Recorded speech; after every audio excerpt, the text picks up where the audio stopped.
ছাত্র সংসদ নির্বাচনের সবশেষ খবর জানাতে রাজশাহী বিশ্ববিদ্যালয়ে আছেন রিপোর্টার মওদুদ রানা, জাহাঙ্গীরনগর বিশ্ববিদ্যালয়ে আছেন মোজাফফর হোসেন জয়, ঢাকা বিশ্ববিদ্যালয়ে আছেন সহকর্মী মাসুদুর রহমান।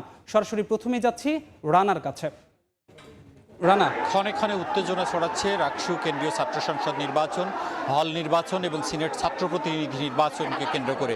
এই মুহূর্তে আমি রয়েছি রাকসুর কোষাধ্যক্ষের কার্যালয়ের সামনে।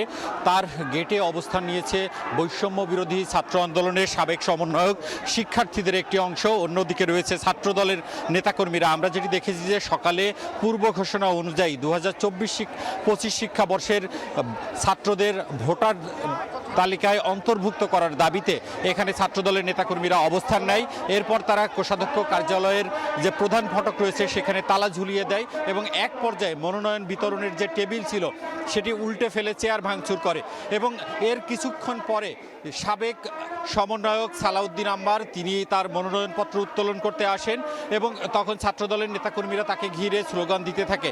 এবং আমরা কিছুক্ষণ পরে দেখলাম যে যারা সাবেক সমন্বয়ক রয়েছেন তারা সহ সাধারণ শিক্ষার্থীরা এখানে জড়ো হন এবং দুপক্ষ তারা বিভিন্ন দাবিতে তাদের পক্ষে স্লোগান দিতে থাকেন এবং ধাক্কাধাক্কির ঘটনাও ঘটেছে।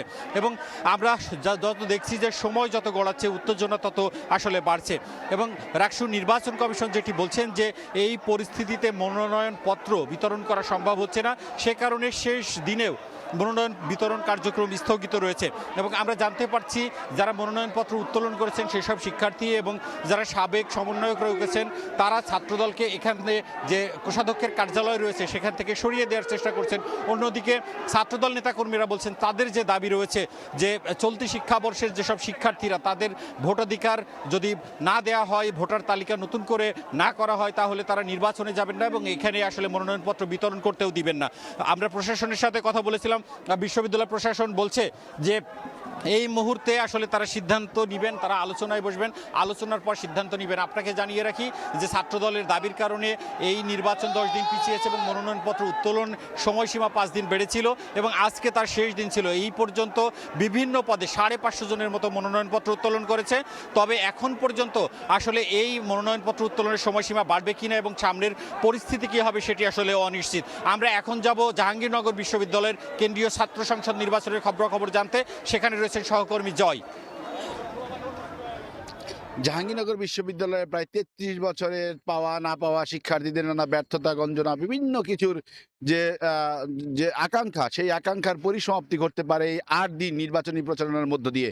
আমরা যতটুকু জানতে পেরেছি এই 8 দিন ভরে জাহাঙ্গীরনগর বিশ্ববিদ্যালয়ের শিক্ষার্থীদের বিভিন্ন অপূর্ণতা, পাওয়া না পাওয়া প্রতিশ্রুতি নিয়ে কিন্তু এই 33 বছরের গঞ্জনা শেষ করার যে প্রান্তিক পর্যায় সেটি হচ্ছে এই 8 দিন সময়ের মধ্যে। এই 8 দিনের মধ্যেই প্রার্থীরা তুলে ধরছেন জাহাঙ্গীরনগর বিশ্ববিদ্যালয়ে যে সকল সমস্যা রয়েছে সেই সমস্যাগুলো। আমরা সকাল থেকে দেখেছি জাহাঙ্গীরনগর বিশ্ববিদ্যালয়ের ছাত্রদল, ছাত্র শিবির, বিশেষ করে বাক্সাস এবং বামপন্থী যে দলগুলো রয়েছে সেই দলগুলো বা সংগঠনগুলো, প্যানেলগুলো এবং স্বতন্ত্র প্রার্থী প্যানেলগুলোকে চষে বেড়াচ্ছে জাহাঙ্গীরনগর বিশ্ববিদ্যালয়ের সর্বত্র। কেন্দ্রীয় শহীদ মিনার থেকে ক্যাফেটেরিয়া থেকে ক্যাফেটেরিয়া থেকে আপনার লাইব্রেরি থেকে আপনার প্রান্তিক থেকে বিভিন্নভাবে বিভিন্ন হল এবং ক্লাসরুম পর্যন্ত তারা পৌঁছে যাচ্ছে তাদের নির্বাচনী প্রচারণার ভোট প্রার্থনার জন্য।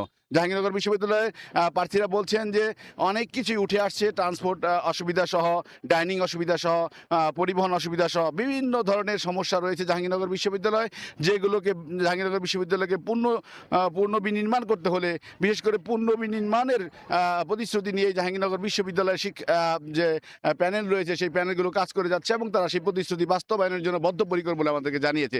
জাহাঙ্গীরনগর বিশ্ববিদ্যালয়ের সর্বত্রই এখন প্যানেল এবং স্বতন্ত্র প্রার্থীদের আনাগোনায় মুখরিত হয়ে উঠেছে ক্যাম্পাস। এই ক্যাম্পাসে নির্বাচনের প্রচারণা চলছে এবং তারা চালিয়ে যাচ্ছেন। মূলত জাহাঙ্গীরনগর বিশ্ববিদ্যালয়ের জাকসু নির্বাচন নিয়ে আমার কাছে এই ছিল সর্বশেষ।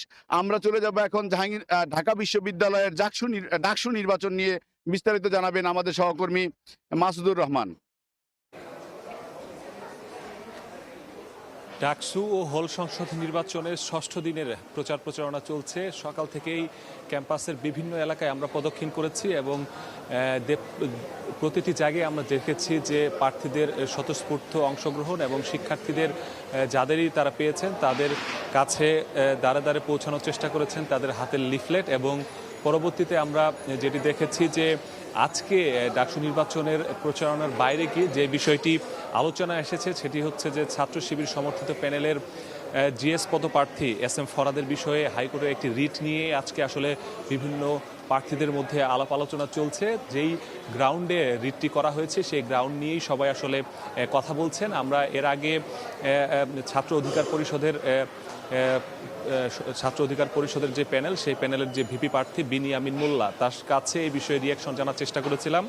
তিনি যেটি বলেছেন, তাদেরও আসলে ছাত্র শিবিরের যে রাজনীতি, সেই রাজনীতি নিয়ে তাদেরও আসলে প্রশ্ন আছে। কারণ তারা বলার চেষ্টা করেছেন তিনি ছাত্র অধিকার পরিষদ করেছেন বা ছাত্রদল, অন্যান্য রাজনৈতিক দল কখনোই কার্যক্রম নিষিদ্ধ ছাত্রলীগের কোনো পদে থাকেননি। তাহলে শিবিরের নেতাকর্মীরা কিভাবে আসলে কার্যক্রম নিষিদ্ধ ছাত্রলীগের বিভিন্ন কমিটিতে পদ পান? এই যে গ্রাউন্ড, সেই গ্রাউন্ডটিকে তিনি বলেছেন যে এটির যৌক্তিকতা রয়েছে এবং তারা চান যে হাইকোর্ট একটি যৌক্তিক রায় দিবেন এবং যে রায় দিবে সেটি তারা আসলে মেনে নেবেন। তো এছাড়াও যেটি চলছে পুরো ক্যাম্পাসে সেটি হচ্ছে যে আচরণবিধি লঙ্ঘনের পাল্টাপাল্টি অভিযোগ, কমিশনকে পক্ষপাতিত্বের অভিযোগ সহ নানা ধরনের অনিয়ম এর বিষয়ে বিভিন্ন প্রার্থীরা আমাদের কাছে জানিয়েছেন এবং কমিশনের কাছেও তারা সেটি লিখিতভাবে বা মৌখিকভাবে জানিয়েছেন।